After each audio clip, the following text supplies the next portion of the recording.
Hello, welcome to Digital Farm TV Rural News. I'm Andy Walker. A Senate inquiry into the Australian dairy industry kicked off this week as part of an investigation into dramatic cuts this year to farmgate milk prices and contractual fairness. Senators Jackie Lambie and Nick Xenophon co-sponsored a motion last month to form the Senate Economics References Committee inquiry in reaction to supply price cuts by Murray Goulburn and Fonterra. Industry lobby group Australian Dairy Farmers appeared before the new committee to recommend a series of measures to ensure the viability of the dairy industry, according to ABC Rural. ADF President David Basham said the inquiry allowed industry to work with government to lead a collaborative approach to represent all dairy farmers. Listed dairy company Bega Cheese this week suffered a disastrous 17% slump in its share value after revealing its ambitious infant formula milk powder joint venture with vitamin maker Blackmores was staggering. Nearly $200 million was written off the value of Bega Cheese in just 6 hours of trading as its share price fell 20% from $6.48 to $5.20 before recovering slightly to $5.40. This gave the New South Wales South Coast-based dairy business a capitalisation of $990 million. Chairman Barry Irvin told the company's annual meeting the year-old joint venture was struggling to achieve predicted sales in China and its inventory value had to be written down by as much as $7 million on Bega's books. Victorian Agriculture Minister Yala Pulford confirmed this week that the state government would provide a $120 bounty to help manage wild dogs in the state. She also announced the re-establishment of a Wild Dog Advisory Committee, according to the Weekly Times. The bounty exceeds a $100 reward for wild dog skins offered by the former coalition government. The bounty accounted for 2,104 dogs from 2011 to 2015, but was not continued by the current Labor government.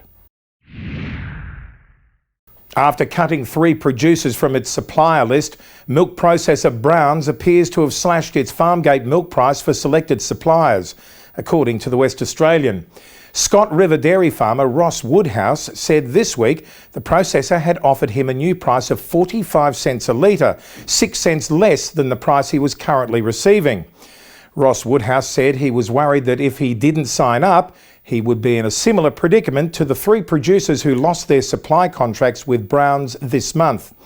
Woodhouse, who had built up his dairy operations from 93 milking cows to almost 3,000 in 25 years, said he would be losing money this summer under the new price arrangement. The Australian wine grape industry has entered a red dawn, with prices rising from their 2011 lows, particularly for red wine varieties from premium growing regions. Rabobank's wine quarterly report this week predicted further price rises in the near future. The report said life had returned to Australian wine grape prices, with China driving much of the recovery that had been more marked in red wine grapes from more premium cool temperate regions.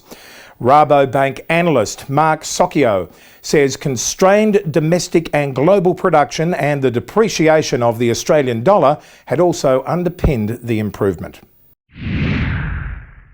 Chickpea growers across Queensland and New South Wales need warm, dry weather to reduce the disease risk and ensure reasonable yields in crops that have survived the wetter than average growing season.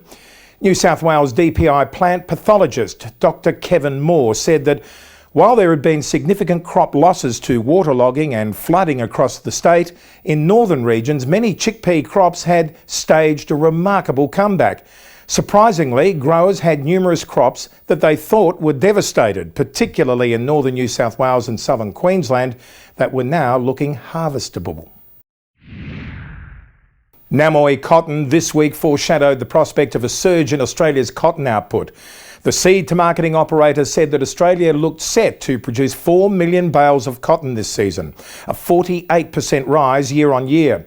The improved prospects for the crop, which Namoi said was now 50% planted, reflected rains in eastern Australia that have boosted prospects for cotton. The period of wet weather that had existed generally since June had overfilled on-farm and public storages in the southern valleys, with central and northern areas also having full on-farm storages, along with higher allocations from public storages. Well, that's it for Digital Farm News this week. I'm looking forward to your company again next week. I'm Andy Walker. Bye.